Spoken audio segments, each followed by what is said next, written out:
What's up, creepers? Welcome back to the True Crime Guys podcast. I'm Lauren. And I'm Michael. You know, I thought a little mix it up, make it a little different this time, you know? Yeah, I noticed that. Keep the people on their fucking toes. Whew, we're really turning a corner with that intro, man. I agree. I mean, that's enough excitement right there. I don't think I'm even going to do a musical intro for this one. Should we just end the show right here? All right, keep creeping. See you next week. Yeah, keep creeping, guys. I mean, how much new stuff do you expect in one episode? I felt like I needed to come in with the energy this week. I felt like last week we were a little monotone, a little, like, I don't know what it was. Dude, that was my fault. That was my fault, the sickness, man. I was really bringing down the mood with the sickness. No, it was both of us, for sure. I wasn't feeling it. We've talked about it in the past. Some recording sessions, you're just kind of like, let's just get through this. It's not necessarily the case or anything like that. It's just you're like, I think what it was with last week's episode, we had studied that case for like 2.5 weeks just due to the holidays. We decided not to put out an episode on Christmas because we thought, most people wouldn't listen. Right. With everything going on. So we took another week of studying it. By the time we recorded that episode, I was kind of like already just kind of tired of the case. And that shows, it's almost like you got to find this sweet spot with studying something and then recording where you're still pretty into it by the time you record. You don't want to be already bored with it. So right, but also I think when you're studying it for that long, inevitably you're going to run into people in your daily life, and the discussions of this are going to come up. So you begin to feel like you're kind of having the same story discussions. Over and over. Yeah, because like I'll run into friends, here locally or cousins or whatever, family members, and they're like, "Oh, what are y'all doing this week?" And I'll tell them, and then I know him, and then we'll talk about that for a while, and then I have this whole conversation again, So So what we're saying is kudos to your drunk uncle who tells the same joke or the same story over and over again, and it seems fresh every time he does it. Good job, because it's like I always wondered about that with comedians too. Like they say, like if you listen to Joe Rogan, you say that's the greatest job in the world, right? That's all he ever talks about. How does anyone do a 9-to-5 normal job when you could be a comedian? It's like I don't know if I'd want to be a comedian. I don't know if I could sell the same material over and fucking over again. I know that the good ones, they cycle new shit every year, but still for like 8 straight months, you're saying the same routine every night, essentially. The good ones also, they work the crowd and all that stuff. But man, like just saying the same jokes over and over again, it's got to get old. But also, if you're a musician, if you're the Eagles playing Hotel California for the 9,000th time on stage, it's got to get old too, Dude, or one up you here, if you're the Rolling Stones and you're playing Give Me Shelter, or you know what I mean? Jumping Jack Flash for the fucking millionth time. It's a gas. I mean, damn, those guitars probably play themselves, man. Right. Damn. They're just fucking in dreamland while they're playing the song, not even paying attention. Right. Real quick, I watched, everybody's talking about this documentary on Netflix, a true crime doc series about Luca Magnotta called Don't Fuck with Cats. Yeah. I did watch it. I have to give quick thoughts because while it's fresh and everyone probably wants to know what's going on. Yeah, I'd like to know your thoughts. Did you watch it? I've watched the first episode and a half. Okay. And then my wife, she tapped out on it. She tapped out? Too much violence to animals? She was like, this is a bunch of bullshit. This guy's a fucking idiot. Oh. I was like, well, yeah, that's... He is. That's why we haven't done the case, to be true. Frank. I mean, because he is... The reason he did what he did was for attention, is those are the kind of guys we're trying to avoid. Right. We focus on more of the psychology of people who can't control their actions a lot of times, or, you know what I mean? Like serial killers like Jeffrey Dahmer, who was had pure sicknesses, and also people that we can rip into. If we did Magnotta, which we might at some point, it would be really focused on making him look like the idiot that he is, the asshole absolutely. And all that stuff. But the documentary was really well made, well produced. It was good. I liked the take where you're following the sleuthers around as they, try to catch this guy from the jump when he posted the video of the cats being killed. There is definitely some animal cruelty, so people have put out warnings and stuff online about that because they didn't really do a good job of warning you of some of the video footage they showed of him, like maybe not the actual killing of the animals themselves, but like right before it happened. It's tough to even watch the cats that are about to die sit there being all cute, it's really tough. Right. But I thought it was pretty good. The series, I think it's 3 parts. It's definitely well shot, man. It draws you in, but it also, not only the whole story about Luke Magnotta, but also the internet sleuths out there is kind of scary to me as well. Yeah. I'm like, man, I'm never putting up a video showing anything anymore, ever. About anything. They're gonna figure out what fucking comforter you have and find your ass, motherfucker. Make sure you don't have a wall socket in the background. Jesus, is that a Glade? Oh shit! That scent is only available in North America in the North Carolina region. They're gonna see damn. they're gonna see our fucking oh my guy in the background. That's True Crime Pine. That's True Crime Pine. There's only a couple places that gets sent to. Right. The one thing I have to say is you have to watch the last episode, and the very end, left a sour taste in my mouth. The last 5 fucking seconds of this documentary annoyed me so much that's why I wanted to even talk about it.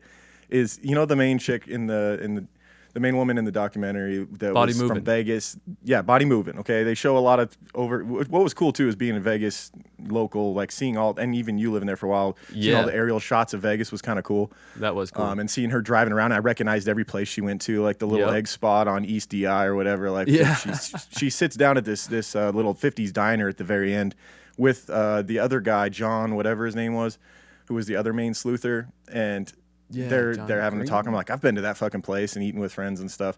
Anyways, at the end, they're sitting with her in her house and interviewing her as they do through the whole thing. And she's saying, when me and John started talking about it, we started, like, when the documentary people came to us and wanted to make this, we had to really stop and think about whether we wanted to do this or not, because we started questioning whether we were giving Luca exactly what he wanted from the get-go. When he posted the cat video, we were outraged and we were going after him and like, isn't that what he wanted? And we had to really think about it. Right. And you guys should think about it. And she turns the camera and she's like, and you should think about it too.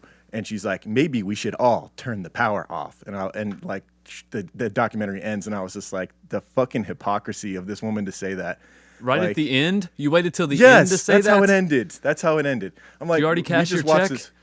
Yeah, exactly. Like you said, we had to really think about doing, but you fucking did it, and you dedicated years of your life to every second to finding this guy and all that stuff, and that is an accomplishment. They helped to get him caught. So, in a sense, but just own it's like they want just credit own it at this point, right? Exactly. It just annoyed me because she's saying that, but then before she even made it home from recording that, she's already like online on Facebook, and it's just like, you don't get to come from that place of like higher being where you're like, just turn off, because you're just not living that life. Don't sit here and act like you are. You know, it annoyed the fuck out of me.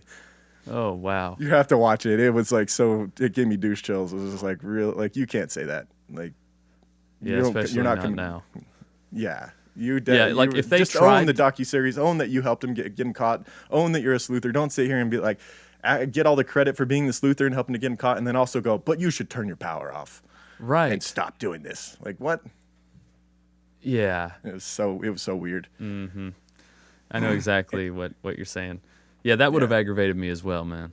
Yeah, it just put it, and I was like, oh, this is pretty good. And then the last 5 seconds, it's like, fuck this. Fuck this documentary. this whole thing. And then you say that at the end, like, fuck off. I'm going to tell everyone about this shitty ending. It's like a severely obese person that cannot stop eating fast food. And then like for like 2 hours, they eat like a piece of celery, and then they turn to you and they go, you should really stop eating that. And it's like, what? Huh? Shame on you. What? Exactly. Yep. Or it's like the war hero, right? That like went through all these battles and war, and he comes back and he's like decorated and honored, and everybody loves him, respects him, and he tells his grandson, "You don't want to be like me, kid. Don't do that. Right. Don't do like what? What do you? Right. It's like from that, they want their cake and they want to eat it too. Yeah. They want it. That's right, man. That's right. Yeah. All right, well, we got a great case this week for you. We got that out of the way. We had to talk about Don't Fuck With Cats. I still recommend watching it if you're into true crime. So, listen. One thing I was happy about is that it didn't glorify fucking Luca at all. It made him look like the idiot that he is in the end. It did. That was good. And it also, was very satisfying seeing him being shackled and brought down the stairs of this private plane or whatever into custody, and he looked just so sad and frail, and you knew he was no longer going to live this glorious life that he wanted. He was never going to be, walking red carpet or anything like that. He was going to be sitting a lonely life in a cell somewhere, probably be somebody's bitch, so. Right. Well, like you said, I mean, if you're into true crime, this is something worth watching, because this is a turning point, right, in true crime. This is a very important case, Like, fuck Right. Luke Magnotta. Just Yeah. forget him altogether. But the way that the internet worked, and then people to came help get him together caught. on the internet to find this person, and the way all that community came together and did not allow this injustice, which otherwise would have gone completely unnoticed. Right. You know what I mean? I mean, the cops don't have time to chase down every sick video that's put up on the internet. I mean, come on. Like I said, they should have she should have owned it as one of the main sleuthers that helped to get him, because they were Right. really onto him way before the police. Like, by the time the police finally released, like, this is Luca Magnotta who did this, and we're looking for him, like, they had already been chasing him for a long time. Like, the sleuthers, Exactly. like, had been calling hotels that he was staying at in fucking France and shit. Like, they were on to him. So, you know, and then they released all the information they had on him from their private Facebook group and all that stuff to the police. And so, I mean, in a way, they were doing good work, so they should have just owned it, you know. That being said, when everyone goes and tries to dox people over little things, I think that's you know, I think if you're killing cats, yeah, that's definitely. But like now everyone's so quick on the internet to just jump on someone and try and just ruin their whole life, and a lot of times they're not even 100% sure the person did what they think this person did, and you know, it's speculation, and all of a sudden they're trying to ruin their life. So, Right. Well, look at the guy who claimed to kill cats but didn't, or he was putting up videos of hurting cats or whatever. That guy was doing some dumb shit on the internet. The dude was just fucking bored and just I mean, he was depressed and everything. Lesson learned there, though. I mean, you still can't be an ass on the internet and get away with it. There's going to be some consequences. Mm-hmm. Yep. Okay. All right. So yeah, this week we are doing the Sacramento Sweetie, which I got a great book for, and I did one of the more detailed crime lines in a while. This thing looks amazing. This case, and I'm excited. Yeah, we got an old lady fucking serial killer. Does it get any better than that? An old lady. An old lady. An old lady. It's easy to get the blood off the plastic on the couch. You know, it just cleans right off of there. Yep. All right, let's jump into it. All right, let's do it. And in other news this morning, as for Puente's former neighborhood in downtown Sacramento, the verdicts in the case were the talk of the streets, and Channel 3's Kelly Brothers has more from 14th and F Streets. I was really surprised. Why is that? I felt that each day that the verdict or the jury was out, I felt that it was in her favor, and I honestly thought that she would get off. She should definitely get the death penalty, because I know that she killed those people. She must have had help, but I know that she killed those people. I think it's turned into a circus. I mean, you know, we were, in fact, just today, I had some customers in here, and we were talking about it, how the publicity of it all has just, you know, she's become, I mean, they made T-shirts, you know, about Dorothea. I heard a lot of rumors about this lady, but I don't know if they're true or not.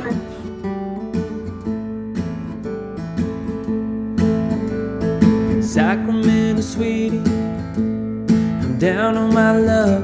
Can I get a room? I don't have much. Sacramento Sweetie, you have my trust. No matter what, you fooled all of us. She had me up in drinks at night. I never saw it coming. I never saw it coming. Then I saw the light. She always said, stay out of the garden at night. She had me up in drinks at night. I never saw it coming. I never saw it coming. Then I saw the light.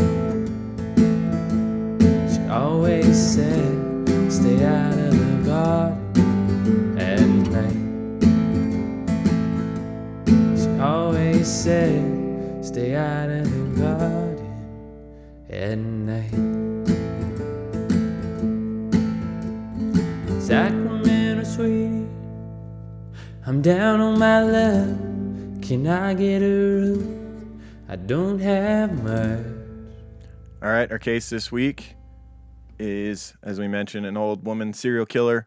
Or she's not quite as old as she made herself. She tried to play the role of such an old woman, but like by the time she was arrested, she looked nothing short of 90, but she was actually only 50. She was only fucking 59, dude. I would say these days is like she was not that old. She was a hard 75. She was a hard 75. Bro, if you look up the pictures, so our case this week is Dorothy Gray or Dorothy Puente. She adopted that name from one of her many marriages and kind of stuck with that one because it sounded the most Hispanic. But her birth name was Dorothy Gray. She's known as the Sacramento Sweetie. She's a serial killer. If you look up pictures of her, she is my grandmother's twin. My grandmother's 92 years old. She's like exactly 60 years older than me.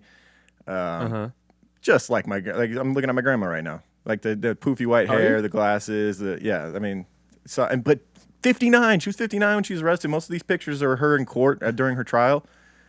Just look at these pictures and tell me that, how is that 59? Dude, that's some hard fucking living, or she's really trying to make herself look old as fuck. She's trying to make herself look old. Then she lost all her teeth, man. When somebody loses their teeth, you'd be surprised. You could be 12 if you lost all your teeth, dude. You're looking like a hard 37. Yeah, it sucks your cheeks in and it gives you that snapping turtle look. Yep. It's hard to really pull off the youthful look, and that your jaw becomes so high up, Yeah, you got that real high jaw now. And she was born in a different time. She was born in the late, in 29, and I think people aged a lot faster back then. She lived a hard life. She had a really tough upbringing. She spent many years of her life as a sex worker, living in the streets, which, that'll age you even more. And she also wanted to have the appearance of this sweet old lady because it was benefiting her business of ripping people off. So, which we'll get into. Oh, absolutely. Yeah. So who's more trustworthy? Yeah, exactly. Who doesn't trust a sweet old lady, Especially when she has that sweet person. Because I think we talked about it. Old people could go one way or another. There's no, middle ground. They're either the sweetest person ever or they're fucking, get out my yard, Yeah.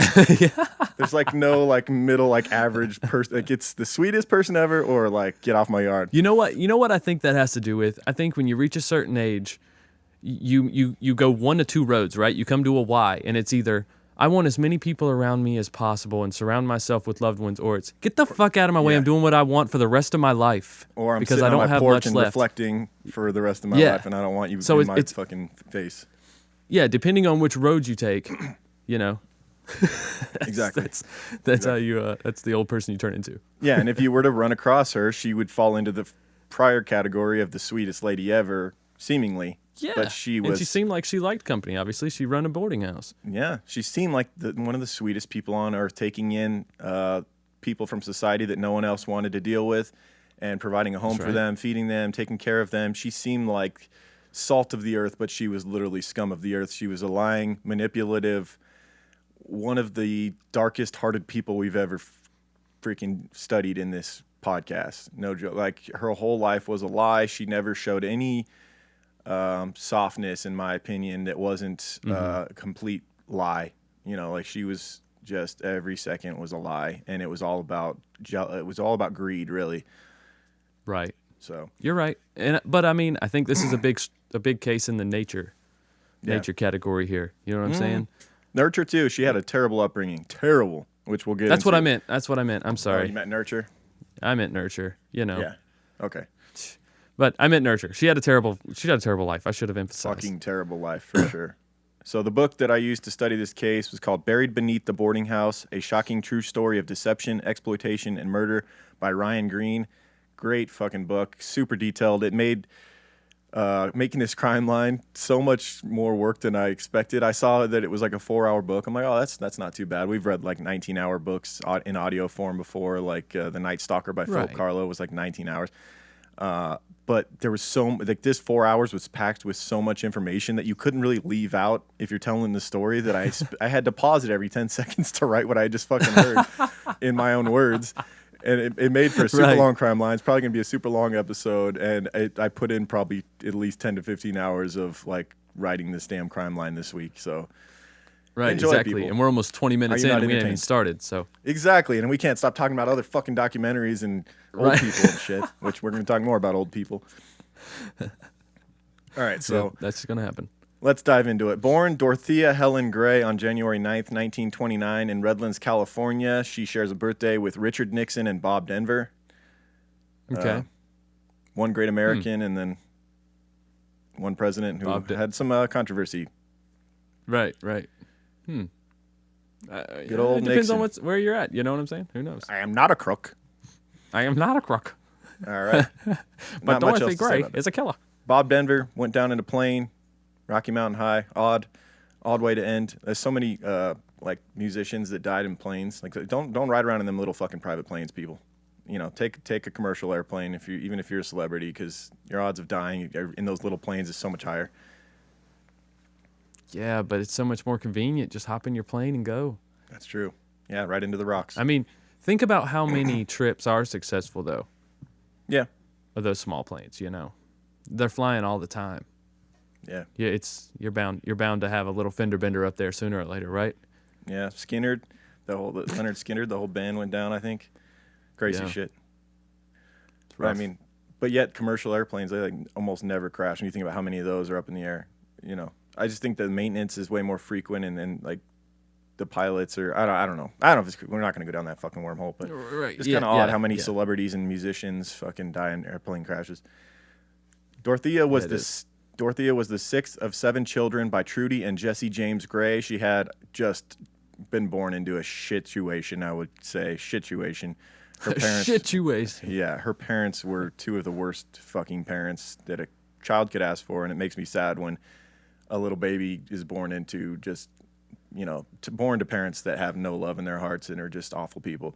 Her parents had migrated to Redlands during the Depression in hopes of gaining employment in the town's thriving agriculture. So Redlands, California at this time was one of the few places that was still kind of doing okay during the Depression because they had fertile farmlands. There was oranges and all kinds of shit being grown out there. And so there was some sort of an economy, and a lot of people moved there to find work, their parents included. However, they had no experience in agriculture and both had severe drinking problems. They were both fired from a factory that boxed/shipped oranges after showing up to work intoxicated one too many times. So, I mean, they were already not overly qualified to do the work. Not that it was, not that it was like rocket science or anything, but, you know, this place could take them or leave them, and then they keep showing up drunk, so they were fired. Judy wasn't able to find work following the firings, and the family had to rely on the tiny amount of money that Jesse made from picking cotton for a sharecropper in San Bernardino County. So he goes out picking cotton, but on the few days that he actually showed up to work, that he was sober enough to show up for work, he usually spent the day's earnings on more alcohol before even making it home. So right, man, he felt like he earned it. You know, he's doing the work. Yeah. His wife's at home like having withdrawals. He's like, fuck her. She ain't fucking pick cotton all goddamn day. Fucking just crazy to me that you could drink this pack of Natty Lights right here, bitch. Right.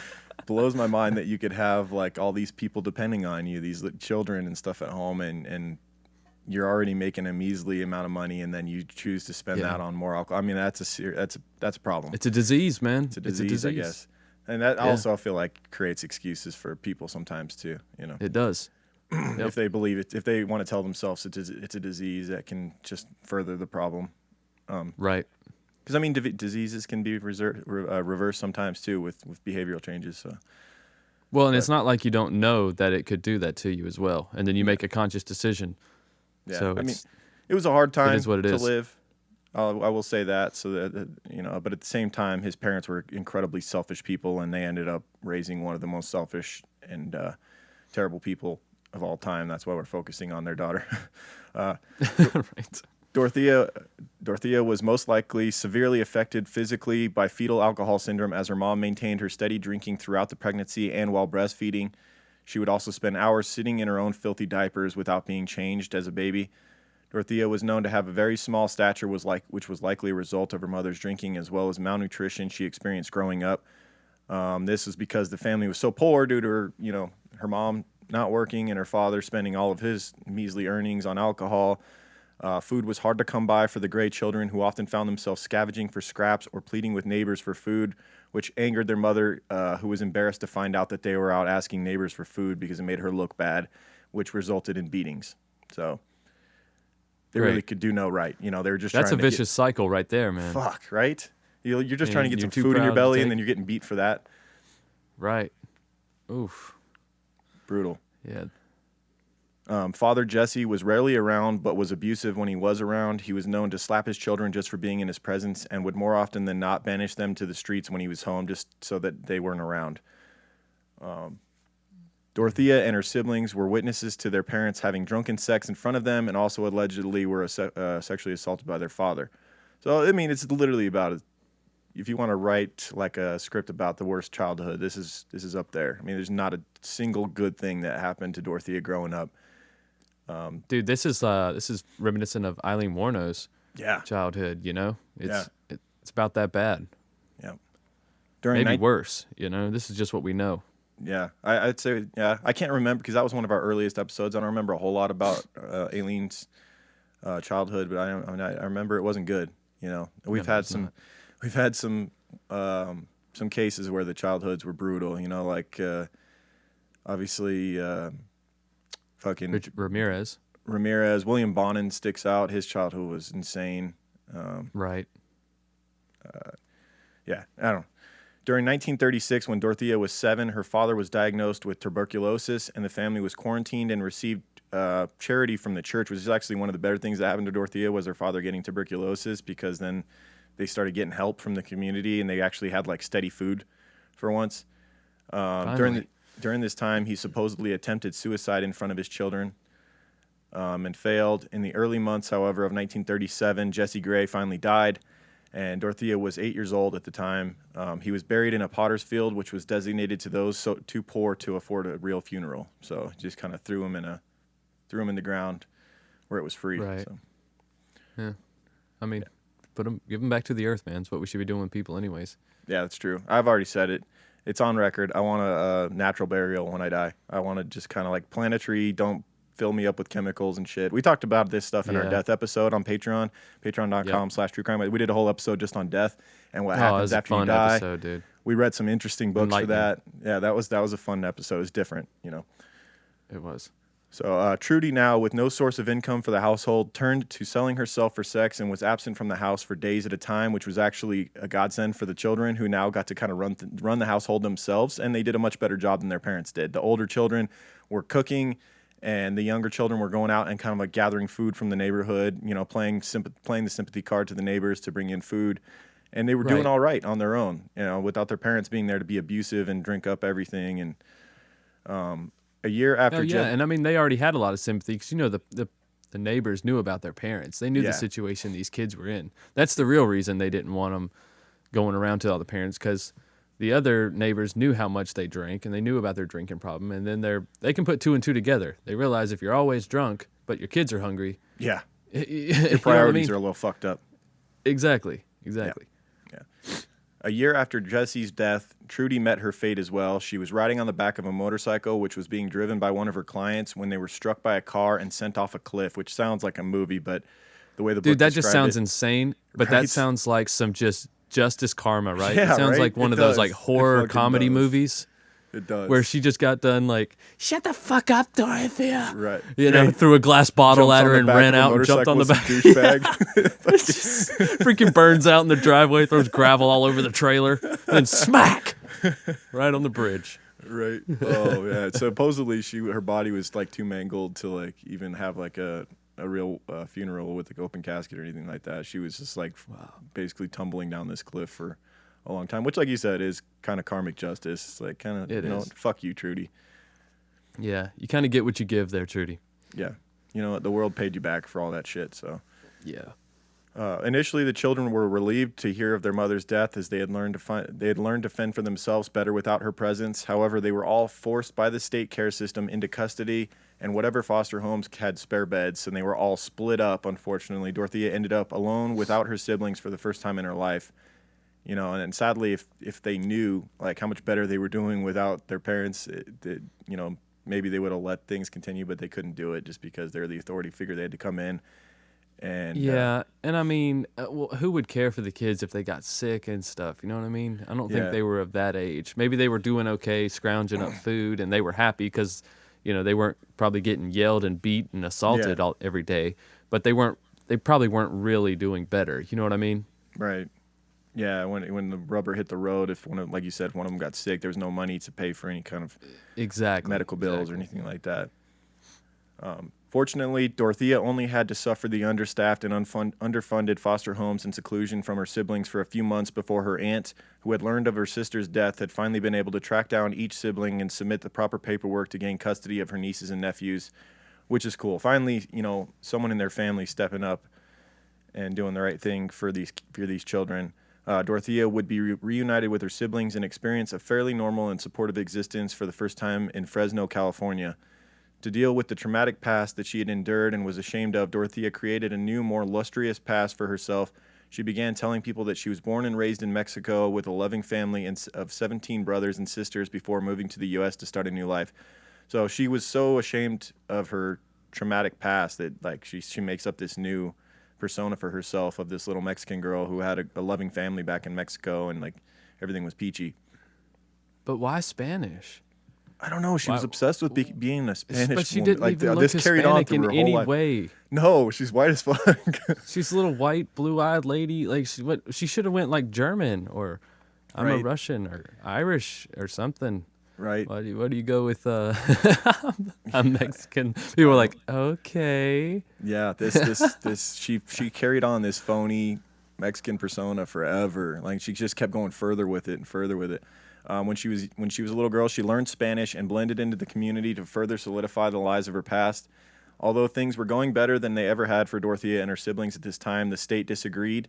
They determined that there were far too many children living in one small house with a lack of bedrooms and beds. The kids were then divided yet again and dispersed to foster homes around the state. So once again, the state steps in and makes life for Dorothea worse when it was finally getting better. She was moved from home to home as she butted heads with the foster parents and was unable to adhere to or understand their rules on curfews, etc. I mean, her life thus far had been chaos, and she'd been, roaming the streets late at night, finding food and all that. So this whole concept of like a curfew and like rules, she just didn't even understand because her parents were obviously what her parents were, which we've talked about. Right, and you also got to think about it this way. There's good and bad things about having that kind of life as a child. Yeah. Like, yeah, it's rough. You don't have the things that you need. You don't have the normal, the normal food and safe shelter and things like that. But you also have freedom that other kids don't have. Yeah. And there's also good parts about that, especially from the point of view of being a kid. Now, you may be getting into no good or whatever, but still that freedom is something that I'm sure all those children came accustomed to. It's probably like their parents were probably most of the time, if you leave me alone, I'll leave you alone. Right. That type of deal. Yeah, I agree. I think back to the best years of my life were when I was probably between 8 and 15 when I was growing up in the neighborhood in Vegas, which is now not a very good part of town. But like I hung out in the street all day, every day, whether we went through phases, whether it was skateboarding, BMX, rollerblading, whatever, and like I had so many friends, and it was just the second I woke up during summer, it was just outside, boom, and we was like all day doing shit. Those are the best days, Yeah. You didn't even realize it, though. Then you're like all pissed because one day it rains or your mom makes you cut the grass or do some yard work or some shit. Was it the last episode of The Office? Andy was like, I wish we knew we were in the good days when we were in them.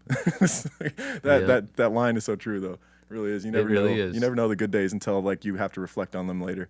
Because it's all about perspective. It all depends on your days after that. If your days keep getting better, then you're always in the good days, but it's usually not the case.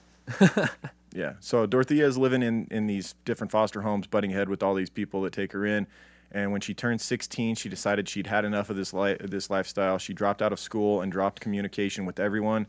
This made it easier for her to live her life as there was no one who really knew her past around as well. So she get to live this persona that she created for herself, and no one was there to call her bluff. Like once she cut her siblings out of communication, like she wasn't necessarily living with them, but once she stopped writing to them, talking to them, and cut them out, there was no one there to call bullshit on her story of being this girl from Mexico with this large family that cared about her and all that.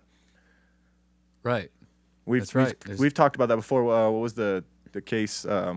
Munchausen by proxy, where the mother moved to Kansas or whatever. She moved to another state just to kind of cut off communication so no one would call her lies out. Remember that? Yeah. Yep. I do remember that. That was the Gypsy Rose. Yeah, Gypsy Rose Blanchard. Yeah, her mother moved to that town in the middle of nowhere to basically start a new life, and no one could fucking call her out on her lies about her daughter not being sick. That's right. Be whoever you want to be. Yeah. The communities that Dorothea had lived in California, having a large Hispanic population, could see that she was a white girl posing as a Mexican, but she hopped a bus to Olympia, Washington, where she could start a new life with her lies now being taken more seriously. Too many Mexicans around here. They're on to me. Right. I think they know where white folks are. Get a little spray tan, I'll be good to go. Right, exactly. She already got the Mexican accent down. She can speak fluent Spanish, which I'm sure was pretty rare in Washington at the time. Right. Dorothea was now a pretty young woman who was considered exotic because of her Mexican accent, and she was now making a decent living as a sex worker in Washington State. She's lucky she didn't get killed by one of the many serial killers who were killing sex workers up there during that time. That was a little bit before, man. a little bit before like Ridgway and those guys. I was about to say, if they picked her up, they'd be like, "Get out, you're like me." There'd be like a little connection moment. Oh shit. Get the fuck out of here. Get out of here. Like magnets. This never happened. Like positive magnets just repelling each other. They can't get out of their own van. They're like, oh, fuck. They try to get close and they just start being pushed away by like the forces in nature. One man became a frequent client of hers, a guy named Fred McFall, who had been in a bloody war in the Pacific and upon return had become infatuated with Dorothea during his visits for sex. Within a few weeks, he had proposed to her, and the two became engaged. And this would be her first of many marriages throughout this story. By now, Dorothea had become accustomed to a lavish lifestyle with frequent hair and nail appointments and the finest clothes, which she made from, doing well in the sex industry. She was quickly draining Fred's bank account now with him using his money. The couple moved to Reno, Nevada, where they had an over-the-top and ridiculously expensive wedding. Most of Fred's family were there, and none of Dorothea's. She fed his family a steady stream of lies about her childhood in Mexico, which they thought, she was a little odd, but they kind of like chopped it up to like nerves, and she'd had some champagne and stuff, so they kind of was like, let it slide off. They weren't. Yeah, her accent like kept breaking or something. Yeah. The newlyweds settled into their new life in a small home in Gardnerville, Nevada. The early days of the marriage were filled with steady sex and great Mexican cooking, which quieted Fred's doubts about his wife's heritage. she learned to cook damn well, too. A year into their marriage, Dorothea gave birth to a baby girl. She supposedly looked down at her newborn baby and felt absolutely nothing. The cycle of abuse began again.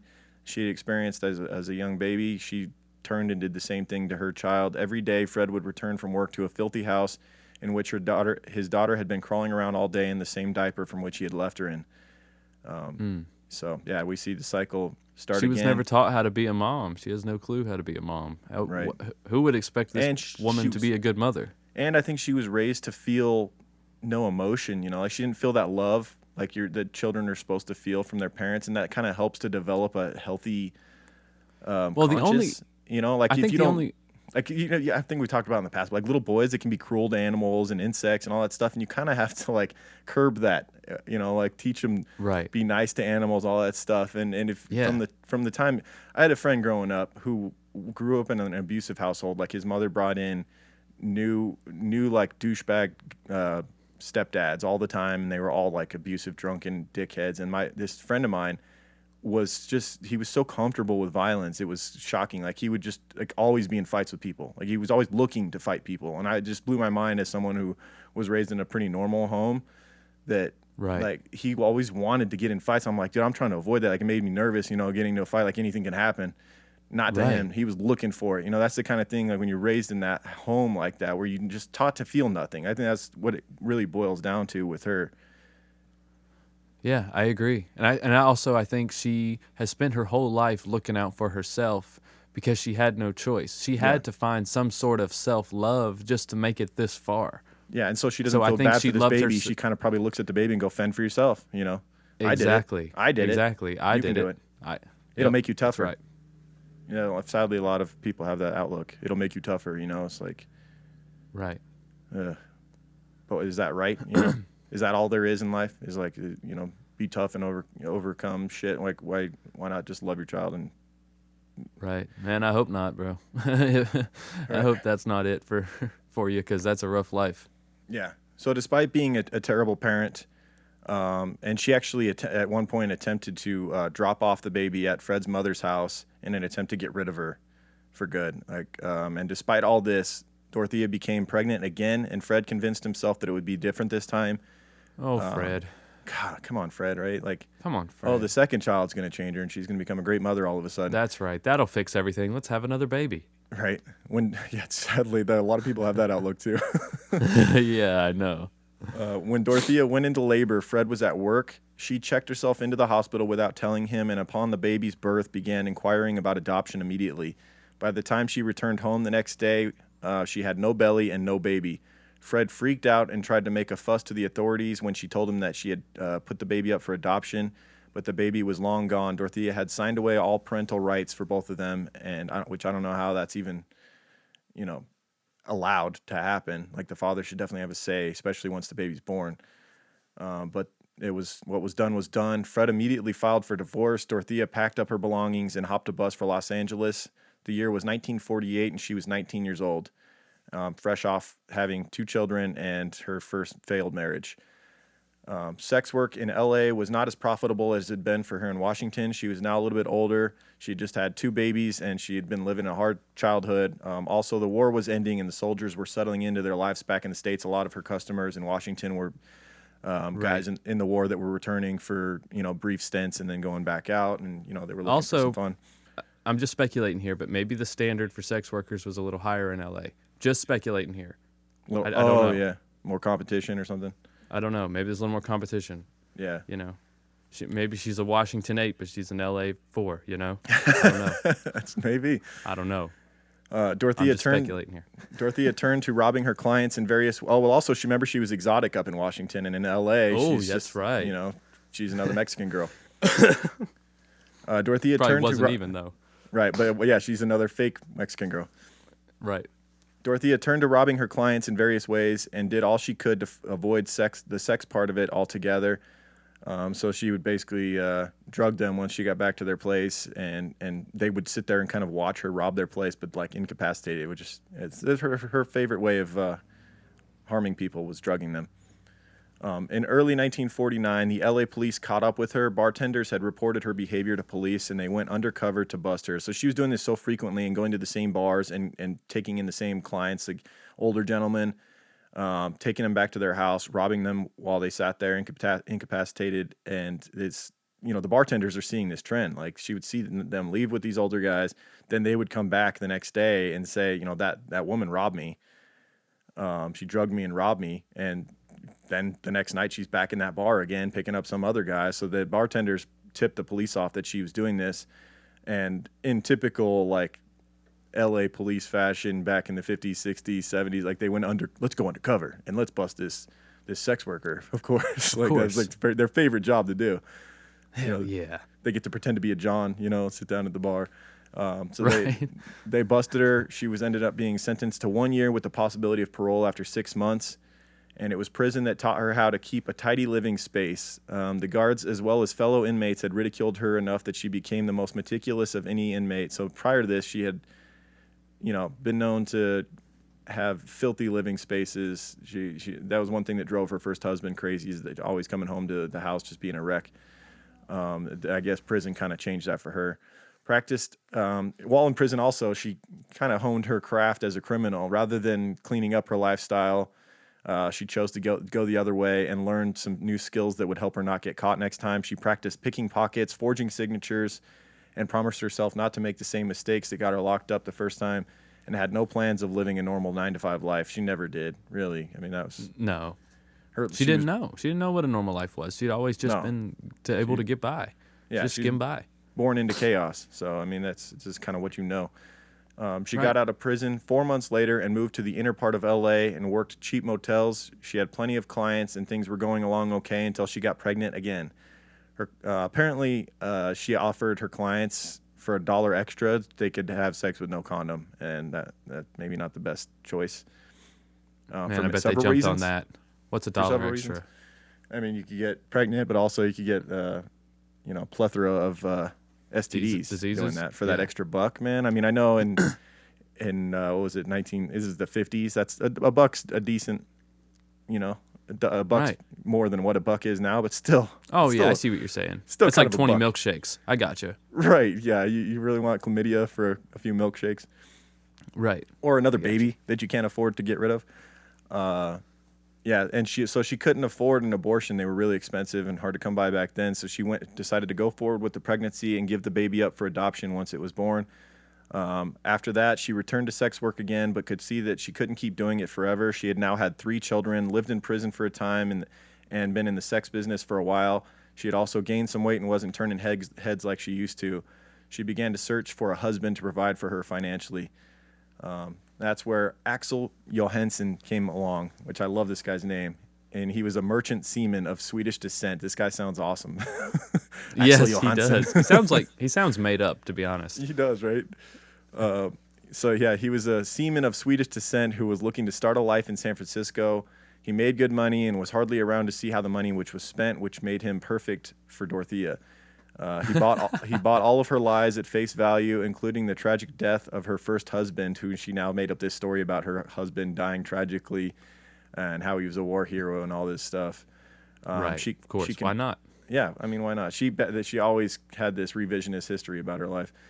She convinced him that since her husband's death, she had been traveling back and forth from San Fran, where she was a chef at a successful seafood restaurant, to New York, where she performed on stage as a rockette despite having no formal training. So she went up there and winged that shit. She's over there kicking the right leg while they're kicking the left. Right, knocking trays out of people's hands. Wait till you hear how her career as a rockette ended. It's very similar to that. But she makes up this past that is just like so unbelievable. She's flying back and forth to major cities on the other opposite ends of the country to have these amazing jobs. One is a seafood chef at a major restaurant, the other as an onstage performer in New York. You got to give it to Dorothy then. She lived life. She should have just been a fiction writer, right? She had a hell of an imagination. Yeah. Seriously. Her career as a rockette supposedly unfortunately came to an end when one of her fellow dancers broke a heel and sent the two of them tumbling off stage, leaving the girl paralyzed and Dorothea with a broken leg, and ended her career as a rockette. Damn. Fuck, that damn heel broke, and then that changed everything. Changed everything. In my fictional one broken past.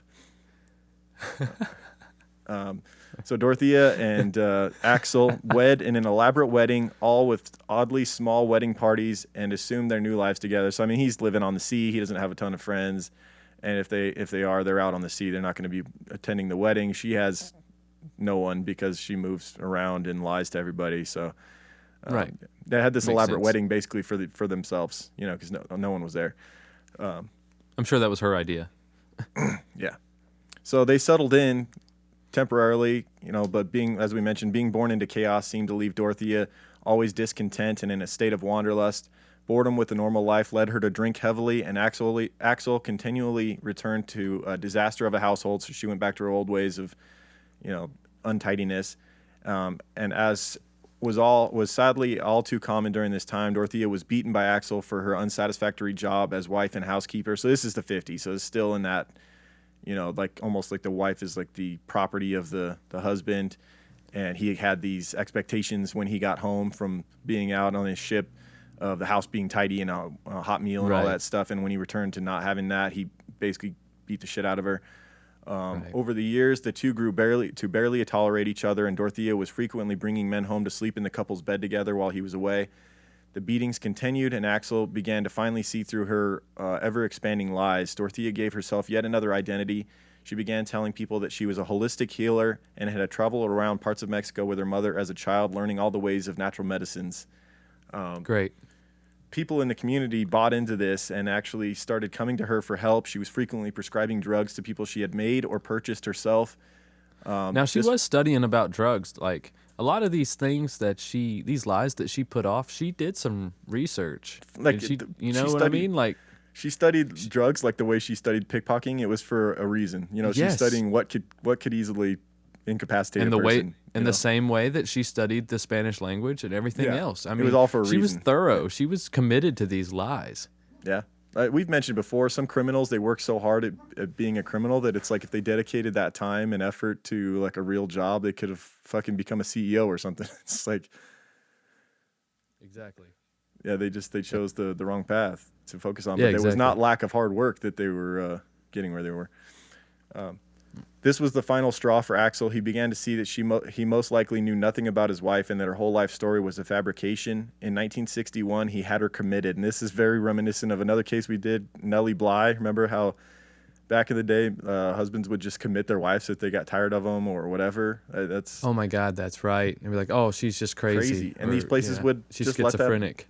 Yeah, these places would let that happen. She was 32 years old, and he basically had her committed. Granted, she wasn't. I mean, she had issues, so It it's wasn't not completely like, off base. Yeah, it's not like a lot of the people that Nellie Bly was in the institution with, that were literally just normal people, but their husband tired of them and dropped them off there. Dorothea definitely needed some things fixed in her head. Dorothea didn't have a pleasant stay in the San Francisco Marine Hospital. They made no distinction between those who were criminally insane and those who were going through a temporary crisis. She was almost sterilized as part of their eugenics program. However, Axel actually stepped in and stopped that from happening. Dorothea was evaluated and forced to quit drinking alcohol. She was released back to her husband, where she was kept sequestered in their home until the two grew even further apart. Axel, however, eventually had to go back to work and weeks on the sea. When he returned, he found a meticulously clean home and no wife. She was gone for good. She had fled to Sacramento with what was left in their savings, and it was now the early 60s, one of the better times for sex work. So she... And Axel was like, that's all I wanted. Jesus Christ, thank you. Turns on the TV, pops open the newspaper. Right. Yeah, so, and with that, her second marriage was over. Right. And she's in Sacramento. She quickly made acquaintances in the industry and set them up in a house where clients could come and go. Things went well for a bit until one of the girls that Dorothea didn't pick for her operation reported to the house to police. So some of the jealous sex workers that weren't chosen to work Dorothea's house got upset and basically reported her to the cops. And this house was in like a nice part of town, which is one of the reasons the cops actually even acted on it. And it gave them another chance to go undercover, you know. Right. So Dorothea and her girls were busted by an undercover policeman, sentenced to 90 days. The judge was unaware of her previous arrest, which helped her. So after serving her 90 days, she was arrested again for vagrancy and sentenced to another 90 days. While in jail this time, she was able to convince fellow inmates of the lie that she was educated and worked in medicine. When she was released, one of the friends she made behind bars had set her up with a job as a nurse's aide. So, hey, the connections she made in prison actually got her a job outside. Right. There you go. Yep, and this got her closer. She was an opportunist. Oh, she was. She definitely made shit happen. That's right. Good or bad, she made stuff happen. Oh, yeah. She was industrious. As a nurse's aide, Dorothea attended the private homes of the sick and elderly to administer medicine and keep them company. And with this, she saw, you almost had to have this light bulb moment with her, knowing what she becomes. Like when she becomes this nurse's aide, it was like, man, she just right away sees dollar signs when she goes to these old people's homes, and she's like, I can rip all these old fuckers off. That's right. Because she just had no morals or moral compass. And it would be easier if they just came to me. Yeah. The work was boring and the pay was modest. Before long, however, she learned that there were ways to exploit the system and clients. Dorothea began stealing food, liquor, medications, and cash from her clients who trusted her completely. She often drugged them by administering their own dose of pills and grinding up the pills and putting them into food. She, out of jealousy for the old and sick clients that received sympathy from everyone, began telling people that she had various sicknesses and terminal illnesses. So it's not good enough to rip them off, but she's also got to steal like their fucking sympathy. It's little things like little things like that just confirm that these people really are mentally ill. Right. You know, it's not just greed and evil. It's they're mentally ill. If you want that kind of sympathy. Right. If you're looking for that, she's just looking for some kind of love, some kind of affection, some type of empathy. She's trying to not that it would fix her. She comes across these old people she's supposed to be helping, and she's trying to drain everything from them. Like she not only wants credit for helping the elderly, she also wants to steal their sympathy by saying she's sick as well. She's also stealing all their fucking food and money, and it's just like, God, it's like this black cloud rolled into these old, to these poor old sick people's lives. This continues for years. Yeah. This is how female serial killers do it, man. Yeah. They take everything. They take everything. They strain you. Dorothea retired from private nursing in 1966 at 37 years old. She had acquired a substantial amount of cash from her clients and had a plan for it, something larger and much more profitable. So this whole nursing thing was an eye-opener to her, where she could see she could exploit sick and people of need. Her plan was to open a boarding house. She was able to rent a large house on 21st and F Street in Sacramento. Even only being 37, Dorothea had been living a hard life, and it had the appearance of a much older woman of 50 or 60. So if she was 59 when she was arrested, and you see those pictures of her on trial, and she looks 90, I imagine at 37 she probably looked 60, 65. Yeah, I would say so. It was the white hair, man. What was she doing? Bleaching her hair and then just frying it? Supposedly at 37, her hair was already turning white. Yeah. Yeah. I don't know. Maybe she was dyeing it to appear old, like this sweet old lady running a boarding home to bring in more people. Her whole goal, and she succeeded in it, was to get the trust of different social workers so that she would have a constant influx of people coming in that she could exploit. She turned to young Hispanic men to help fix up the house and prepare it for boarding business. One of the men was 20-year-old Roberto Puente. He fell for Dorothea right away. She was older, had money, and could be a way for him to gain citizenship. Now, when I say fell for her, maybe it was just more that she had some things that he wanted, including citizenship. Because he immediately started fucking around as soon as they got married. Yeah. Right. The boarding house opened in 1966, and almost immediately all 24 rooms were filled up. The state had an overwhelming amount of disabled and homeless, and the social workers that met Dorothea viewed her as a saint for offering a clean place to live and hot meals to people in need. So this is like, these social workers would come check out this place, and they'd just be blown away. Like, this is by far the nicest boarding home that or somewhere, place that these people can stay that we've come across. They were just like, this is a, godsend.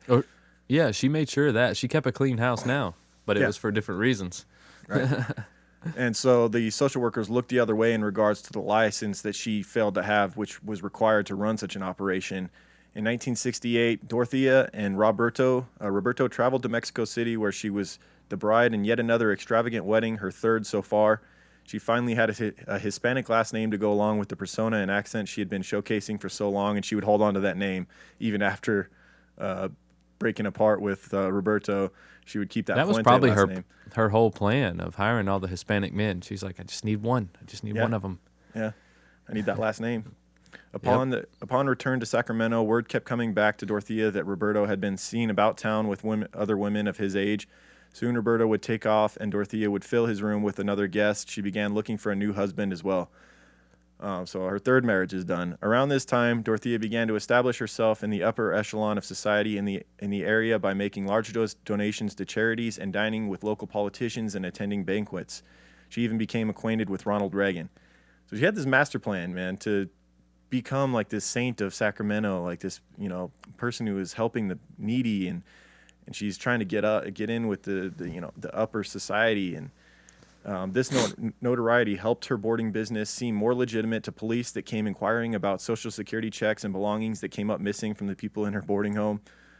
So, it was really pretty brilliant that she was doing. Like, she had more clout than the people who were living in her boarding home who, were either alcoholics, drug addicts, right, of course, homeless, they were disabled.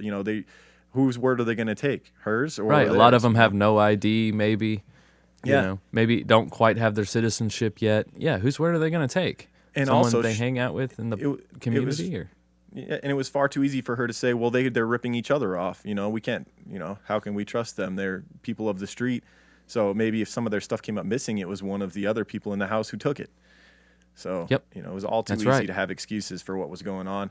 Dorothea, single again, frequenting bars and going home with older gentlemen, drugging them and ransacking their houses. She was back to that. Malcolm McKenzie was a 74-year-old pensioner and frequent customer of the Zebra Club. By the time they got back to his apartment, Malcolm had to lean on Dorothea just to get inside. She dumped him on the couch, where he remained paralyzed, and watched her go through his belongings, ending with her using oil from his kitchen to get his diamond ring off his finger. How fucking draining sick. them, boy. Straight draining them. Sick is that? You're sitting there, watch her tear apart your house, and then she comes over and she's fucking using grease from your kitchen to get your own ring off while you're watching it happen. That, to me, is just unreal. It is. God. Yeah, so that story I thought was interesting. In 1976, Dorothea met her next husband, Pedro Montalvo. They met at a bar, and she initially intended to drug and rob him like all of the others, but she found herself enamored by him and brought him home to her place instead. Pedro was extremely abusive even when he drank. Especially when he drank, and she spent more time with the guests of her boarding house as means of staying away from him. This latest and last marriage lasted 2 months before Pedro went on a bender that led him across state lines, never to return. So it was a short-lived marriage. I bet he went across straight lines in a fucking body bag. Yeah. Some of these are suspicious. Some of these people that disappear out of her life and they're just never heard of again. I don't know. No doubt, because that was basically her, her story after killing several people was, they ran out. They disappeared. They ran off. Yeah, that's what she said for everybody. Oh, well, they're in such and such with so-and-so. Like, check the garden. Okay. Whenever she says that, fucking go dig around, see if there's some disturbed soil back there. Yeah, exactly. Dorothea started to get smarter and safer with her ways of ripping off strangers around this time. She continued to meet older men at bars, but rather than drug and rob their homes, she would simply gather enough information from them to file a false change of address form and have their pension/security checks sent to her home instead of theirs. Crazy. She was now making so much money and had so many wealthy and powerful people that she began to look for ways to invest in in other ways to make easy money. This is when she met Ruth Monroe, a woman who had a catering business in which Dorothy became a 50-50 partner in.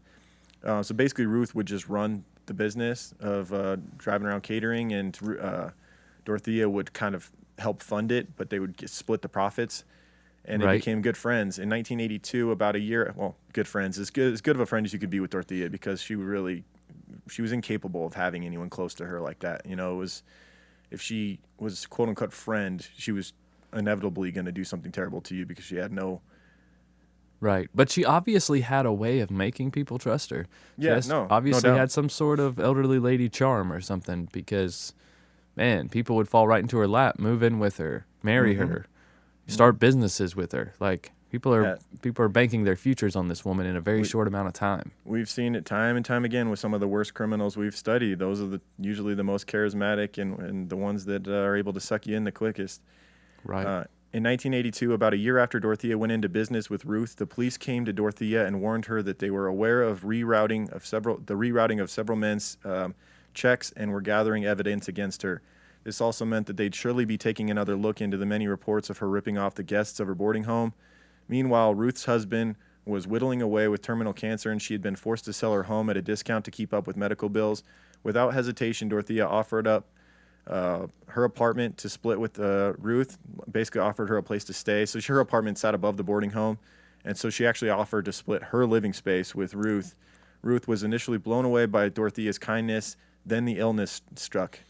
Ruth got sicker by the day after moving into Dorothea's boarding home. Ruth's son soon came to visit her and knew something was off. Her mom had a drink in her hand, which she wasn't normally a drinker. She couldn't stand up while her son was visiting, and Dorothea, whom he had never met, wouldn't leave him alone with his mom. By the end of 1982, Ruth was dead. So she insisted on staying in the room and wouldn't let Ruth be alone with her son, which reminds me again of the Blanchard case, where the mom had to sit there and hold her daughter's hand in the doctor's office and wouldn't let her daughter speak for herself. Who's basically being held hostage was Ruth at this time. And a lot of similarities to that case. Yeah, and this was supposedly Dorothea's first victim, murder victim. I mean, there was many victims, but first person that she killed intentionally. Dorothea was able to convince the police that Ruth had committed suicide after being distraught and depressed over her husband's worsening condition. Toxicology revealed an overdose of her prescribed medications as well as alcohol and other over-the-counter drugs. So they didn't suspect foul play as far as her being murdered. They did kind of suspect that she just was over-prescribing herself in a means of dealing with her depression over her husband's condition. Ruth's son, knowing that Dorothea had killed his mother, began searching his mother's finances to find motive. He saw that beginning at the time that Ruth moved in, transfers from Ruth's savings accounts to her business account began, which obviously Dorothea would have had access to because they were 50-50 partners in the business. That's right. He went to the police about this. The police were already closing in on Dorothea for many other reports of theft she was responsible for. She planned to flee to Mexico before they could pin her down. Dorothea was given the benefit of doubt by the judge, so they caught up to her before she could get to Mexico. And the judge was very lenient for some reason. He must have bought the old lady vibe or whatever she was putting out there. He should have thrown the book at her, but he bought into her sweet old lady routine and showed mercy. She was sentenced to 5 years, and upon release, she would no longer be allowed to run a boarding house or work with people of diminished capacity. Even with all her past convictions, she's still just 5 years. Yep. And 3 years into her sentence, Dorothea was cornered in the showers and beaten to within an inch of her life. She had been gossiping too much around the prison and pissed off the wrong women, so almost killed in prison. Which I did not know about that. Huh? Yeah. Everson Gilmith became a pen pal of Dorothea while she sat in solitary confinement. He lived in the Pacific Northwest and was married, but he became obsessed with writing to women in prison for whatever reason, and one of the people he ended up in contact with was Dorothea. Oh, jeez. One of those people. Yeah, right? But it's a dude this time. I can fix him. I can fix him. I can fix him. He planned to move to Sacramento when she was released, and sure enough, upon Dorothea's release, Everson was waiting outside the prison for her. The two got a place together. Sucker. Well, what happened was after her whole beef in prison and getting beaten down and all that shit, she got put in solitary confinement, and she didn't know what to do with herself because she was, she was about the social life in prison. She was about manipulation even behind bars and using people in there and stuff. So when she was put in solitary, she had to find something to fill her time, and what she found was manipulating people through letters. She would sit down and write the perfect letter to manipulate someone, and that would ended up being Everson Gilmith. So he picks her up from prison when she's released. The two got a place together, and Everson put Dorothea on all of his accounts, including the one with his large pension, right away. He intended Perfect. That's always what you want to do. Right. You just want to give this complete stranger that just got out of prison access to everything you own, including all of your finances. I mean, because if you can't build it on trust, what can you build it on? Fucking mind-blowingly dumb, man. Unbelievable. He intended to marry her, but she had other plans. One by one, all of Dorothea's old friends funneled into her and Everson's home. So she was basically trying to scare him off by bringing in all of these like homeless drug addicts and stuff into his home that he had just got with her. Everson soon met the same fate that Ruth had met, getting sicker by the day until finally giving in. In 1985, she was now 56, and she had claimed her second victim. Still being on parole and having yet another person close to her die unexpectedly wouldn't play well with authorities, so Dorothea chose to leave no body and continue to collect Everson's pension checks as if he were still alive. So yeah, that had another positive effect, getting rid of the body as opposed to calling the authorities about his death, and that she could continue to, on the books, show that he was alive and collect his checks. She wrapped his body in his own soiled sheets. He was laying there incapacitated on the drugs she had put him on, and he couldn't even get up to go to the bathroom, so his sheets were soiled in his own filth. She wrapped him up in those sheets, then in several layers of plastic. Unable to move the body herself, she hired a young ex-con named Ishmael Torres. She gave him Everson's red pickup truck as payment. Now, Ishmael didn't know what he was moving. He was basically just helping her move around some things in his opinion, in his mind. And what she had done is built basically like a 6-foot cedar box. It was like a coffin kind of thing. And she told him that there was just a bunch of her old crap in there, and that she needed to move it from one place. And then during the moving process of it, she's like, you know what? I don't even want that old crap.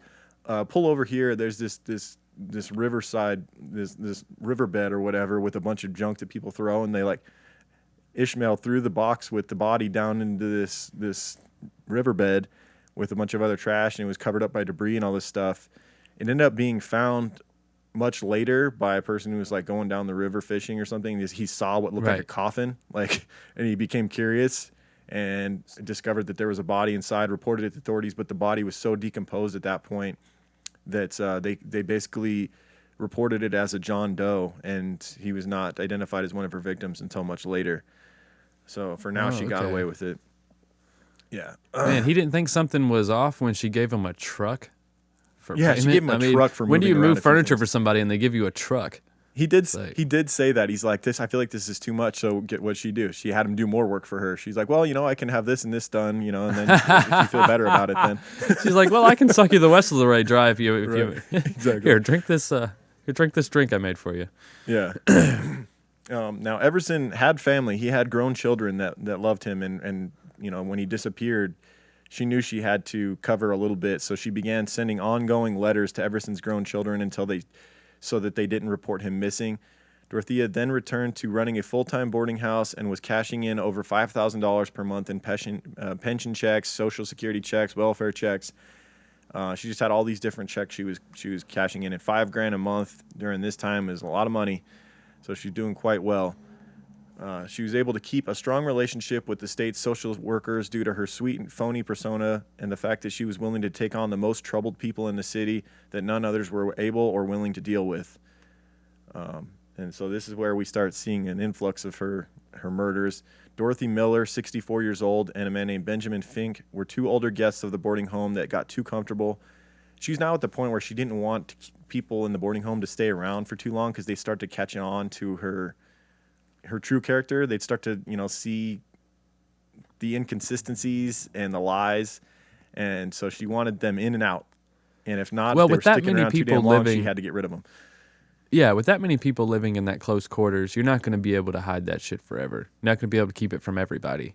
Yeah. And there's going to be a natural suspicion that everyone has of each other anyways. I mean, that's only normal, I think. Living in a boarding home, I think you want to know the people that are around you, so there's going to be a certain level of curiosity. They're going to find out shit eventually. Yeah, they're going to start talking, and so you just can't keep the same people around for too long. Dorothy Miller was a lifelong alcoholic that suffered from night terrors and was prescribed a considerable amount of sleeping pills, which was perfect for Dorothea, who of course began slipping in more and more of her pills into her drinks until Dorothy finally stopped breathing one night. Dorothea also killed Benjamin Fink over time by slipping drugs into his food. She wrapped both Dorothy and Benjamin bodies in their bed sheets, then in plastic, and as she had done with Everson. Everson had been dumped in a wooden box along the river's edge, as we had mentioned. Dorothy wasn't willing to take the chance again of these bodies being found. Maybe this time their identity will be discovered as opposed to like the John Doe thing that happened with Everson. Right. So she figured a new way of getting rid of the bodies. She had a hulking alcoholic and hardened criminal known as Chief that had become Dorothea's right-hand man and gardener. Chief also would become her accomplice in body disposal. Chief buried Dorothy and Benjamin in the garden, where more would soon join. So she had this big man that everyone was kind of afraid of, who became her man to bury these bodies. I wonder what Chief was getting. I wonder what the kickback for old Chief was, Well, eventually she gets tired of having to pay the accomplice, and old Chief ends up in the garden as well. A little foreshadowing.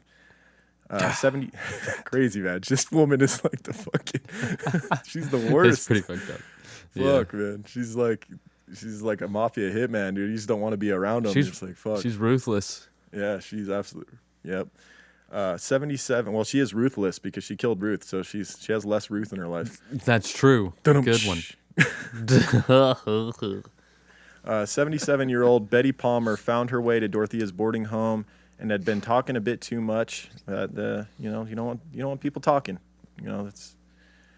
She was invited upstairs for a drink. That's when you knew you were fucked. When you got the invite upstairs to her wing of the boarding house. Oh, Dorothea. yeah. When you got the special invite up for a drink, don't go. No don't thanks. Go. I'm gonna play a little cricket in the backyard. Yeah. Something. A little yard checkers. No thanks. Right. Some shuffleboard. What's one of those old people sports? I don't know. Yeah, I don't know. Some what is it? Pickleball. I'm gonna play a little pickleball out back. There you go. Betty Palmer wouldn't make it through the night after being invited up for a drink. Dorothea and Chief dismembered her and buried her torso in the garden. Now, they were a little worried about her, someone discovering her, because I guess she was well-known, Betty Palmer, and so they took her identifiable parts elsewhere and only buried her torso in the garden. In February of 1987, 77-year-old Leona Carpenter was discharged from the hospital directly into Dorothea's care. She had been fighting a long battle with cancer. After 2 weeks of waiting on the woman, Dorothea was ready to get rid of her already. She would end up buried in the garden as well. This woman, like we said, just absolutely fucking ruthless. Yeah, because you got to imagine there were some cases where she took a person like this woman, for instance, who was dying of cancer. She probably wasn't getting a whole lot of money. Mm-hmm. Nothing that would be, there was no reason to keep her alive in Dorothy's eyes. She actually has to do some work and do what society and her community thinks she does, and that's care for sick people, and she's not willing to do that. Well, she would do it for a couple weeks and get all the love and like all the reward, and like, oh man, thank you for taking on this person, and like these social workers were singing her praises. But then once that died down, you know, and it was on to the daily drudge routine of taking care of this sick person on your couch, she just was like, well, this isn't worth it anymore. The juice is no longer worth the squeeze. Let's kill this bitch. I think she was only doing it until she got all the information she wanted out of these people. Until she had their trust and then gained their finances, and then they were gone. I don't think it had anything to do with trying to get a lot of accolades, especially when they were at the house.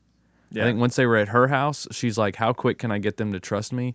And then they're going to be in the garden. You know what I'm saying? Yeah. Yep. 62-year-old James Gallup was new to the boarding house and was vocal about Dorothea keeping his checks from him. He was enjoying his freedom from the hospital and didn't want individual care from Dorothea. He didn't trust her, which made him hard to kill. I liked this guy, man. He was like, she was trying to get him, but he was like fucking savvy to it. Like his room was his sanctuary in the boarding home, which most people had like an open door policy. Like, you know, she was tending to them and they allowed her to tend to them. He was like very suspicious of her. And so Dorothea had to be a little bit more bold about the way she took James Gallup out. She was forced to drug James with a large dose of ground-up sleeping pills at the group dinner, which she didn't like to do. She liked to isolate them, invite them up for the drinks in her quarters up there, and drug them. Because if James starts to feel woozy from his dinner and announces it to the group, you know, then what? Everybody's looking at Dorothea a little sideways. Exactly. However, fortunately for her, it went over smoothly. He was able to maintain until after dinner, where he passed out in the main living room area when everyone was sitting around listening to music. She then helped him up to his room, where he either died there or she put even more drugs into his system, in which he died and succumbed. Chief then wrapped him up and later added him to the garden. It's pretty. She's getting bolder and bolder, as serial killers tend to do. It just gets they get cocky, you know. And she's killing now at a pretty fast rate. Man, so here's the thing, right? So this house is like in a neighborhood. She has neighbors. She has a fenced-in backyard. Yep. I mean, there's a garden back there. There's windows all over the house. How is this guy digging all these fucking holes, these body-sized holes, and nobody's saying anything? I'm guessing in the middle of the night, but this is what ends up getting her caught is that exact thing. Like that, it's not that it didn't go unnoticed, Michael. You'll find out this is how she gets caught. Is all right? People were savvy, but look, people were aware of the fact that there was a lot of gardening going on. They were a little. They were a little slow on the catch, is what I'm saying. Maybe they were afraid to say anything because they didn't want to end up in that very fucking garden.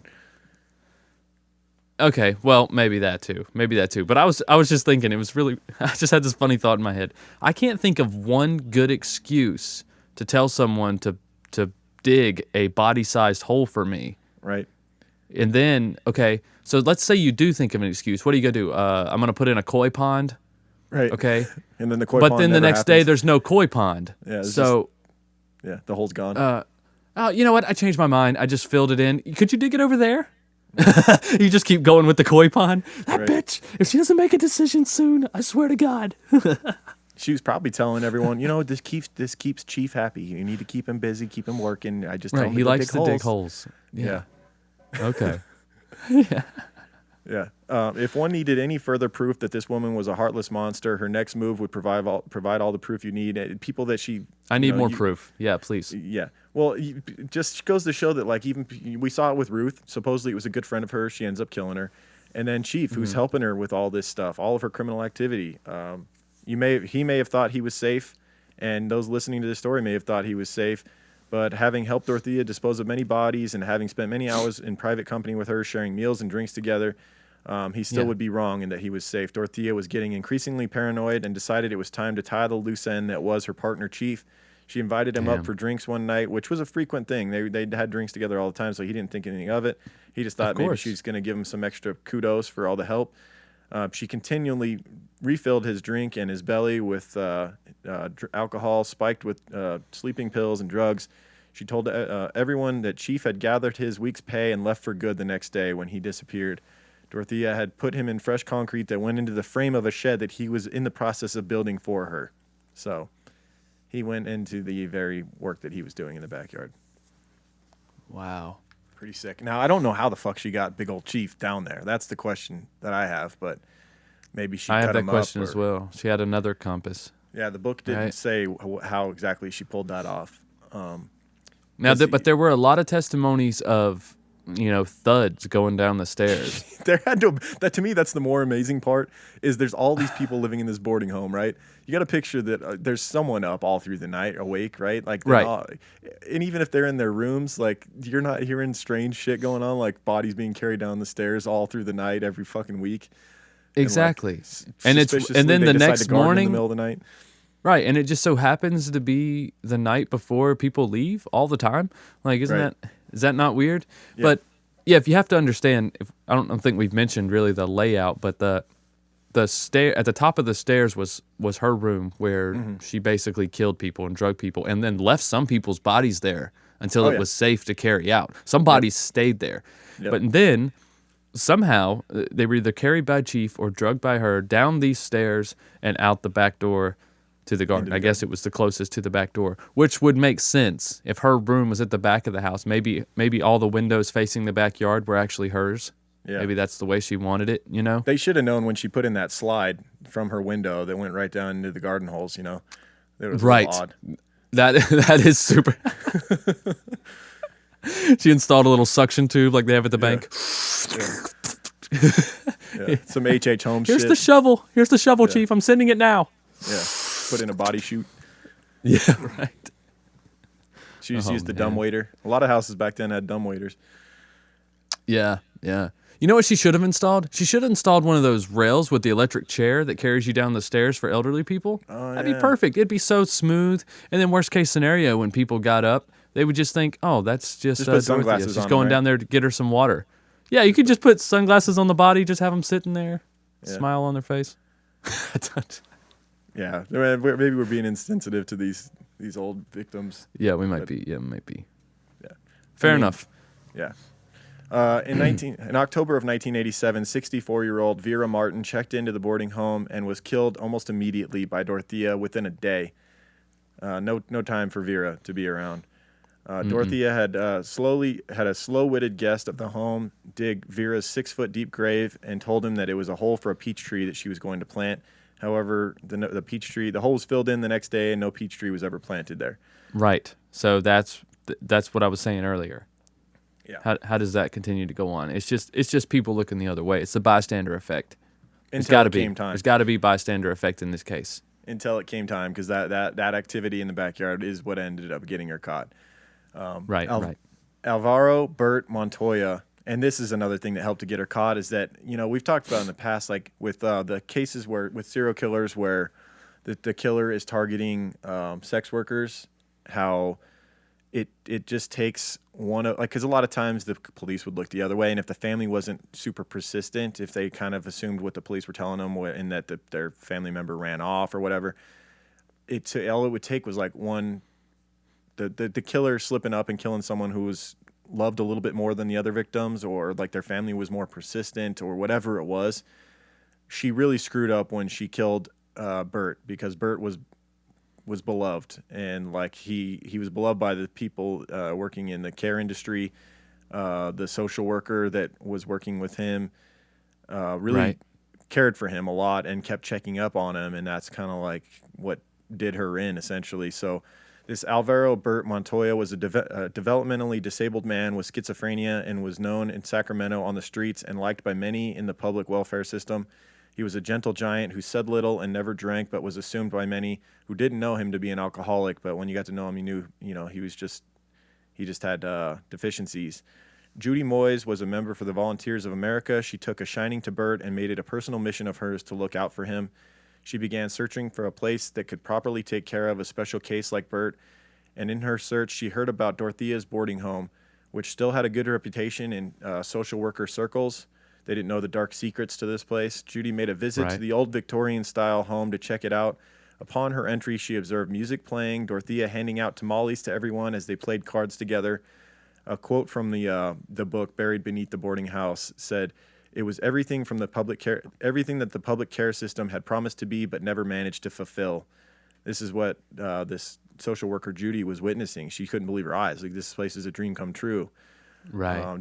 Dorothea said all the right things to her and had quickly brought a tear to her eye. This woman deeply cared about these people in need, and this seemed to be this saint of a woman who was willing to take them in and create a great home for them. Bert moved in the next week, and when Judy came to visit, he was doing better than ever. He had a haircut, a clean shave for the first time, and was receiving 3 square meals a day and a nice warm bed to stay in. Judy had even heard from the others living in the boarding home that Bert had been receiving special treatment from Dorothea and was the only one allowed in the kitchen while Dorothea was cooking, which was known as her sacred place. Even his signs of schizophrenia were waning. He was talking more, getting out of his shell. When Dorothea got a facelift, Bert even sat at her bedside. The two were always together for this period of time. He became like her son, it seemed. He called her mama. Yeah. Everything seemed to be going great.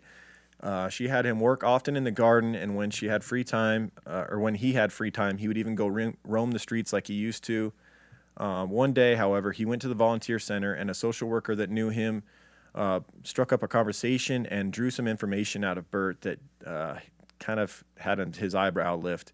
Bert admitted that he was always tired from the medicine that Mama gave him. The social worker called Dorothea down to the center and confronted her. She told the nurse that they could have him back and see how he does. She basically freaked out when she was confronted by the social worker at her treatment of Bert. She blew her basically lid. like, if you think you can do better, you can have him. You can take care of him. Yeah, he's so much work you don't even understand. If you want him back, you can have him and all this stuff. Made a big scene, and the social worker was like, you know what, you're right, I'm sorry I questioned you. She ended up taking Bert home with her, walking hand in hand together, and he was never seen alive again following this incident. And this is what got her busted, man. Killing Bert, she fucked up.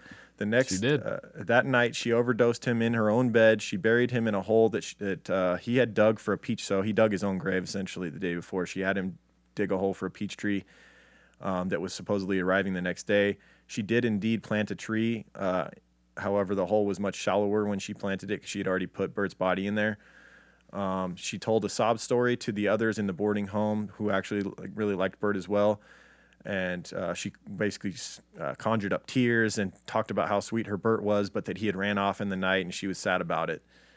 Now, this was not the end, though, of course, because Bert was liked by too many people. And in October of 1988, a few days after his murder, Judy, the social worker, showed up on an unannounced meeting looking for Bert. She was informed by Dorothea that Bert was ill and upstairs in bed, and she had been tending to his every need. Something seemed off to Judy, however. She made a note to check up on Bert again soon. And that's exactly what she did. She continued to check in on Bert over the next week and was told different stories each time. Now, all of a sudden, Dorothea told her that that Bert was better and he had run away. Then she made a new story saying that family members had shown up and taken him to Mexico to be with the rest of his family because he had been doing so much better that he called the family and they came and picked him up.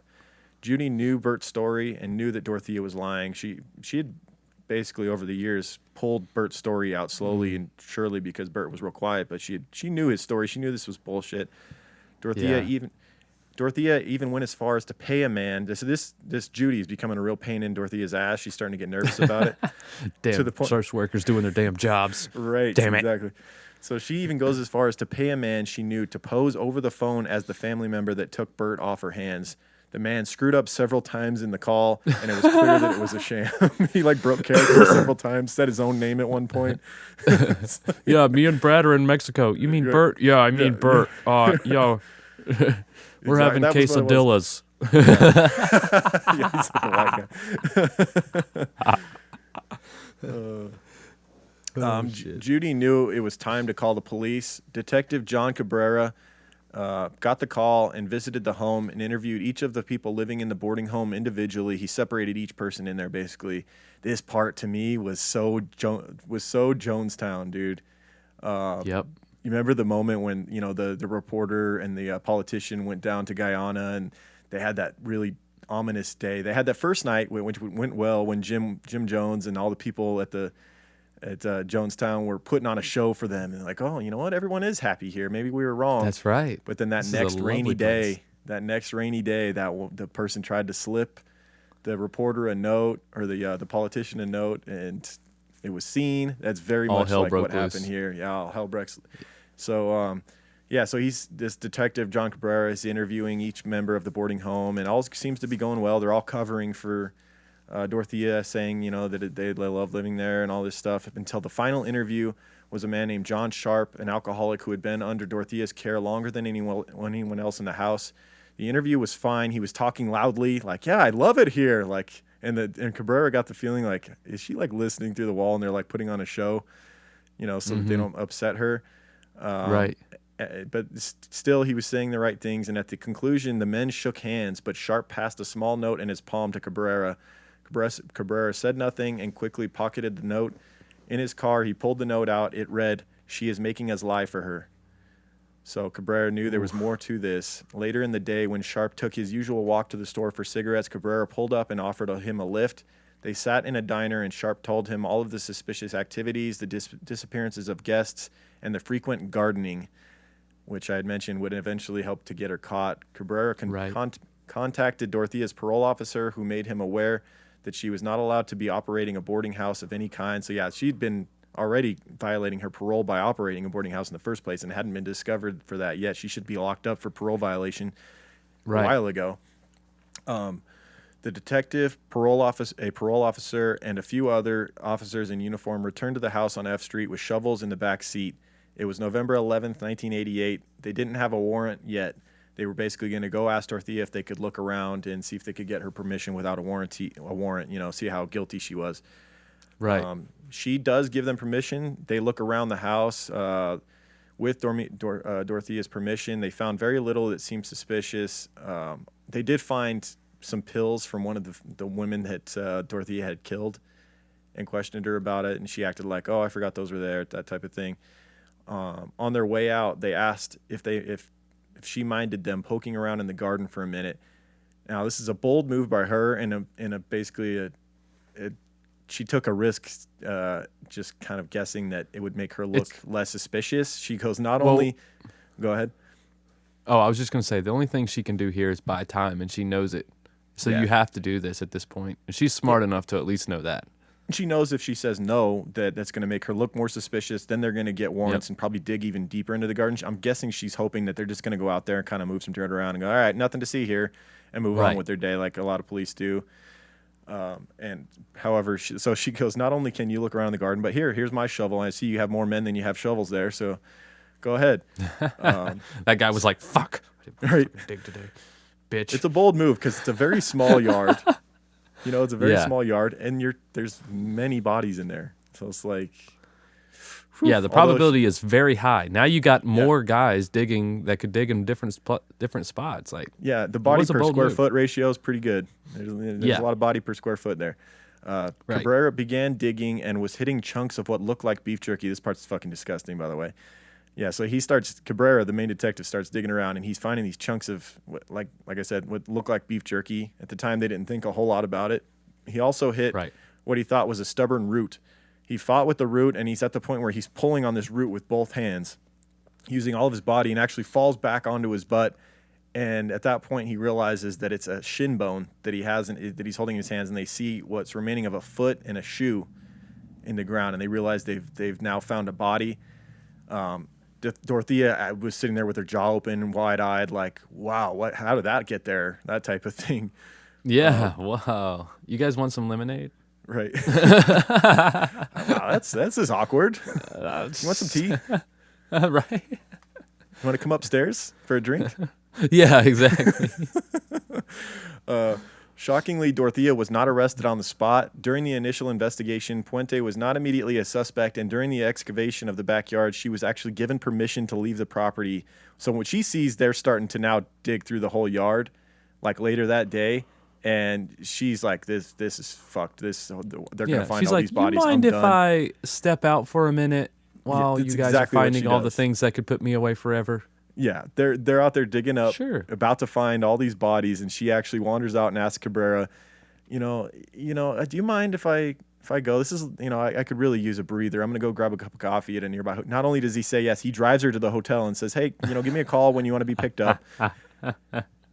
So, and of course, instead of buying the coffee, she fled immediately to Los Angeles, where she tried to pull a fast one on them and bought like a plane ticket elsewhere, but actually just stayed in Los Angeles. She was trying to elude them for as long as possible. Right. In all, 7 bodies were dug up out of the yard. You can see the pictures online of the excavation process. It's much like Gacy. I know people love when we bring up Gacy, right? Didn't we get a bad review? Someone's like, "Oh, way to go! Every fucking way to episode. go! He just brought it. Oh there's man, another one. There's another 1-star review. Yeah. Fucking Gacy. So they dug up 7 bodies out of the yard. Detective Cabrera quickly realized that he had royally fucked up by letting Dorothea go get coffee, quote unquote. It took that moment must have sunk in. Like this week I lost my work phone for a bit. In that moment when you realize like it's not fucking, where the fuck did it go? Like, we just got these new iPhones at work. I lost it temporarily and I was like freaking out. That moment where you're like, oh God, that's what he must have gotten, the sickest feeling when he realized like I just let her off the fucking hook. Oh yeah. Like you know it. Yeah. Catch Me If You Can. There's that scene where what's his name? Leo tricks Tom Hanks's character into, he catches him in the hotel room and he's like, hold my wallet for a minute while I run down and grab the thing. He sees him running out the window. Hey, look over there. Yeah. So the hunt for Dorothea was on. She was all over the news. In Los Angeles, Dorothea was blending in and trying to find a permanent home the best way she knew how, by trying to find a new husband in an elderly pensioner.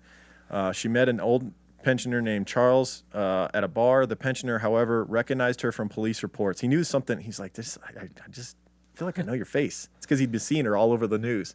Right. And so he actually like brought a picture of her to the authorities and was like, is this the girl? And they were like, yeah. And they were like, so the next morning, Dorothea was awakened by a knock at her hotel room. They had found her, and it was on to her trial. And then wrapping it up, man, her trial took place in Monterey County, California on a change of venue motion. So they filed, her attorneys filed for a change of venue just because they wanted to get a little further away where everyone hadn't read everything about her already and to where she could actually have a chance at a fair trial. Right. But by this time, man, this was probably national news, right? Oh, yeah. No, it's going to be hard to get away from this. Oh, yeah. An old lady killing, 9 people. Yeah. Yeah, that's stuff. The stuff that gossip mags love. The trial began in October 1992 and ended a year later. The prosecutor was John O'Mara. O'Mara called over 130 witnesses. He argued to the jury that she had used sleeping pills to put her tenants to sleep, then suffocated them and hired convicts to dig the holes in her yard. The jury deliberated for over a month and found Puente guilty of 3 murders. She was convicted of 3 of the murders, though the jury could not agree on the other 6. During the penalty phase, O'Mara's closing arguments focused on Puente's acts of murder, and I think this perfectly kind of sums up, my thoughts on her as well. He said, "Does anyone become responsibility for their conduct in this world? These people were human beings. They had a right to live. They did not have a lot of possessions, no houses, no cars, their only social security checks, and their lives. She took it all. Death is the only appropriate penalty for her." So he was basically requesting that she get the death penalty for her actions. Dorothea received life without the possibility of parole. However, she did not get the death penalty because one of the jurors, at least several of the jurors must have felt this way, but one of them actually came out and said, quote, "Executing Puente would be like executing mine or your grandma." So they even bought into the grandmother's sweet old lady facade, and that's why she didn't get the death penalty. It saved her in the end from getting that. Wow. Yeah. She would be incarcerated at the Central California Women's Facility in Chowchilla, California for the rest of her life. She maintained her innocence all the way to the end, insisting that all of her tenants had died of natural causes. Speaking of which, she died from natural causes at 82 years old in March of 2011. And if they died of natural causes, then why didn't you tell people they died? Why'd you bury them in the yard? So she could collect the checks, bruh.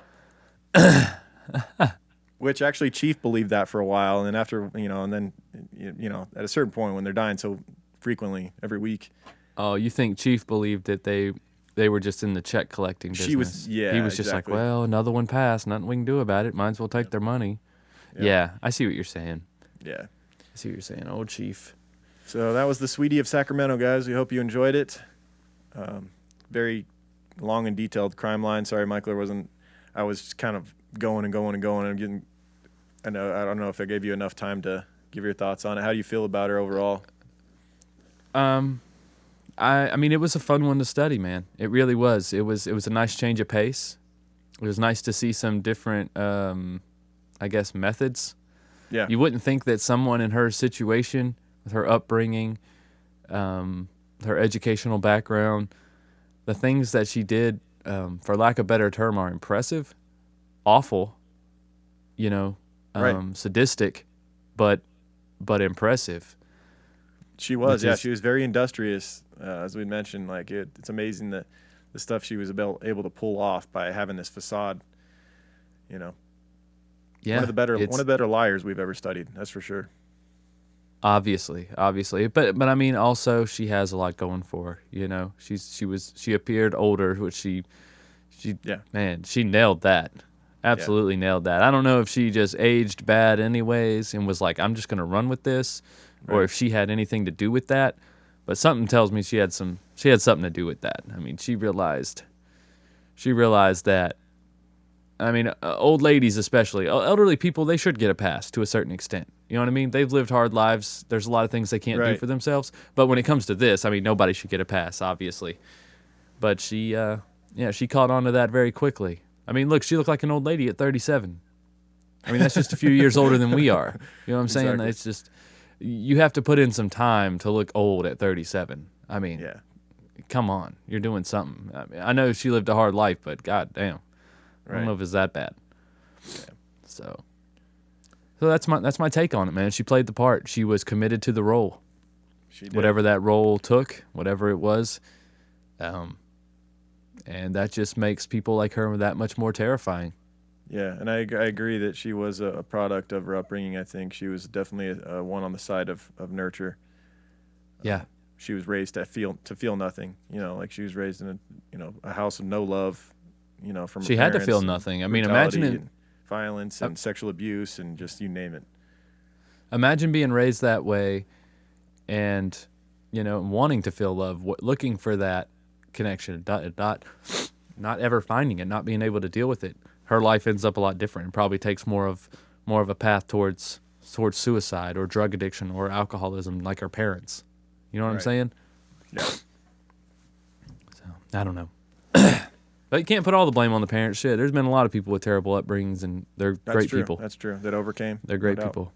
No doubt. So, all right, man. Let's talk some Oh My Gaia, huh? Let's do it then. Oh My Gaia. Actually, you know what? I tried something real quick. I tried something new today. Okay. And I haven't tried. I'm getting crazy with Oh My Gaia now. I'm mixing scents, man. I did some Fireside in my pits, and then I did some. What was it? I did barbershop on my chest hair. How did they blend? Very nice. Very nice. I think. They blend nicely. Okay, then. I'll have to ask my wife to give me a good run over with her nose, though, to really confirm, and then I'll get back to you on that. There you go. Just like kind of rotate, go armpit, chest, exactly. back and forth. Exactly. Just kind of see yeah, I got you. Okay. Getting crazy with it. Getting crazy. Right. Well, if you guys have no idea what we're talking about all-natural deodorant from Oh My Gaia. Oh My Gaia is an innovative all-natural deodorant, fragrance, and beard oil company specializing in paraben and aluminum-free products. Their innovative line of deodorants inhibit the growth of odor-causing bacteria while maintaining effectiveness. At Oh My Gaia, they use only all-natural, paraben, and aluminum-free organic ingredients. Like we mentioned, guys, there's tons of scents to choose from. Some of our favorites are Barbershop, Fireside, Sailor. That's a great one, right, Lauren? I love Sailor. Lumberjack, Honeysuckle, Sandalwood, Lavender, Lemongrass. I don't know if did I say Egyptian Musk yet? Because that's one of my favorites. I do love that one. Coconut, Dreamsicle. So good you can eat it, but don't. And we have our very own scent, True Crime Pine. As I think Lauren alluded to earlier in this episode. Yep. True Crime Pine. It has our old school head mugshot logo on the side. And because you are True Crime Guys listeners, guys, you can get 15% off your order at ohmygaia.com. That's ohmygaia.com. And that code word is CREEPER. CREEPER. And you can get 15% off your order today at shop_ohmygaia or ohmygaia.com. All right. And I want to thank the people who have taken the time to go write and review on iTunes and such. It really helps the show. So I'm going to give a shout out to Lorelli, Iowa. She said, just let each other. Oh, wait, we've already did that one, right? Just let each other finish the sentence. What about Jasmineator? Did we say that one? Said finally finished all the free episodes and started at the beginning of 2017 and love them. Bunch of fire emojis too. Can't get enough of the fire emojis. Jim Garman Thank you. And U.S. Bank user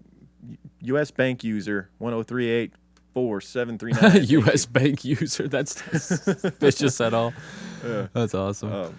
I think a lot of people just go click 5 stars because I've seen the number of reviews on iTunes going up like crazy every time I check. It's just not as many people stop and write. So if you don't want to write something out, I understand. But, if you want to get a shout out for taking the time to do that, just put in like some fire emojis or whatever, and then we'll say your name in the next episode.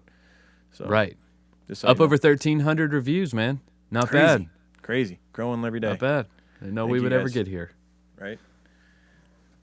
Is that all? Is that all the new ones? I think so. No. What about FSU Tom? Did I miss one? Yeah, you missed a bunch, man. I don't know what you're looking at. I'm on some iTunes website. Oh, okay. I'm on iTunes. You're going the real deal, huh? I'm on iTunes, man. After you just U.S. Bank user, yeah, you just did that one, right? Okay, so we also got FSU Tom, 5 stars. These 2 guys are awesome. Thanks, man. Great podcast. Other than the horrible musical intros, 4 stars. It happens. And then they went on to say, please, this is a terrible thing, but it says, please, mommy, make the man with the auto tuner stop. First off. Dude, what the fuck does that even mean? Way more people love Michael's intros than don't like them. Also, I'm gonna say this: I've used autotune on maybe like 5 out of like 90. Yeah. I don't really use autotune hardly ever. Okay.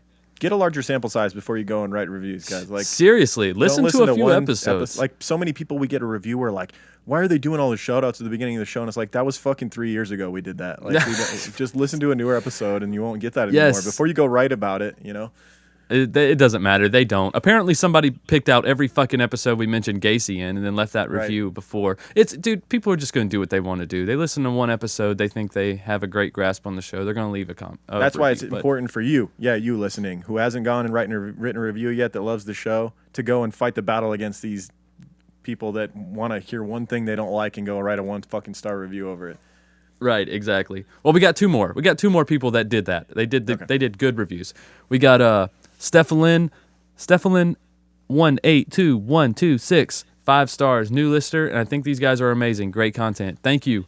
And Chris W31, love y'all's sense of humor. Love this podcast. Thanks, Chris. 5 stars. We appreciate it. Yeah, thank all of you guys. And if you haven't done so yet, if you haven't checked out our premium content on patreon.com/truecrimeguys, go over there, give it a look. $2 a month gets you access to all of it, all of the recordings. We have 90-something recordings on there, whether it's premium episodes that we've done or Michael's show. Higher Thoughts. Fuck. Just fucking brain farted. Hey, that was the perfect advertisement for it. What was it? What were we talking about? I'm too high to remember. What is this show? No, but believe it or not, I have my own side show called Higher Thoughts, and it's usually 20 to 30 minutes of content.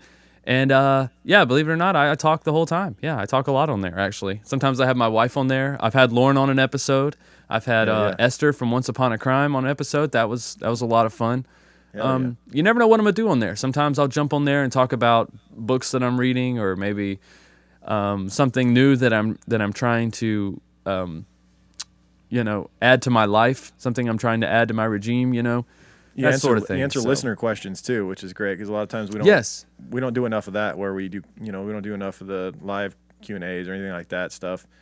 Right, we barely have enough time to record. So right, and I try not to talk a lot of True Crime Guys business on there, but that's a great way really to stay up with the week to week what's going on with the show, because I inevitably spill that out at some point in time during the show. I kind of give you guys an update, kind of what's going on with our lives, when episodes will be released, kind of what you can expect if we're thinking about incorporating new things into the podcast. A lot of that stuff I talk about on there because it's on my mind, because I'm thinking about it. It's part of what we do. Yeah. So if you guys think you would enjoy that, check it out. And so you get access to all of that for $2 a month, and if you want to go crazy, $5 a month gets you the gold Creep Van sticker, which actually, if you've pledged $5 a month in the last month, and you're wondering where your gold sticker is, it's coming this week. I just sent out a whole stack of them. They're in the mailbox right now, so Monday morning they'll be coming out, and probably midweek you'll be getting them. So just be patient. They're coming. You're going to be elite in no time. That's right. Among the chosen. Yes. So.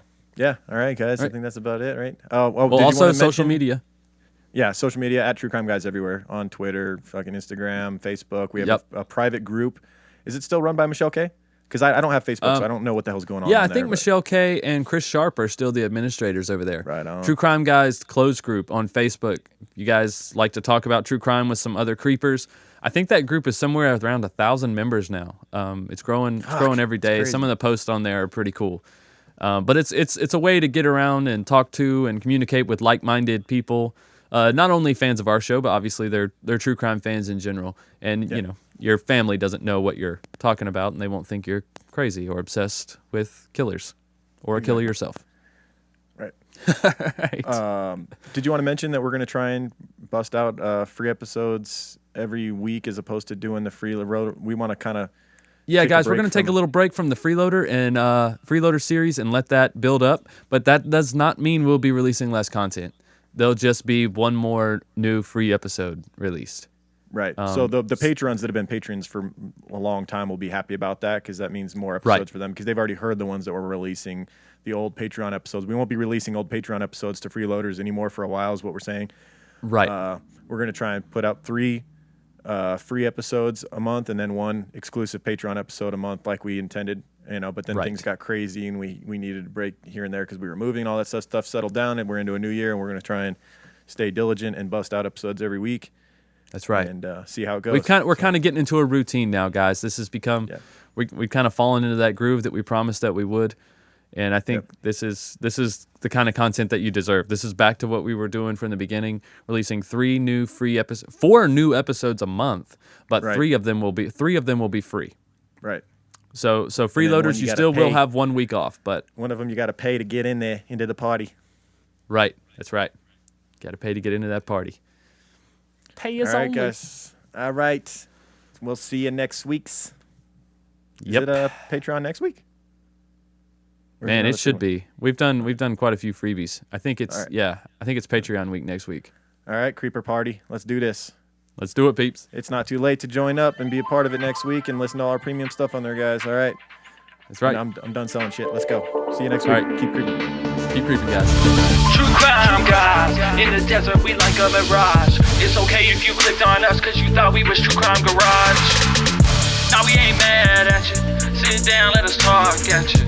I'm talking to the Creeper Army, we out here making murder, get murder. True crime guys, in the desert we like a mirage. It's okay if you clicked on us cause you thought we was True Crime Garage. Now we ain't mad at you, sit down, let us talk at you. I'm talking to the Creeper Army, we out here making murder charming.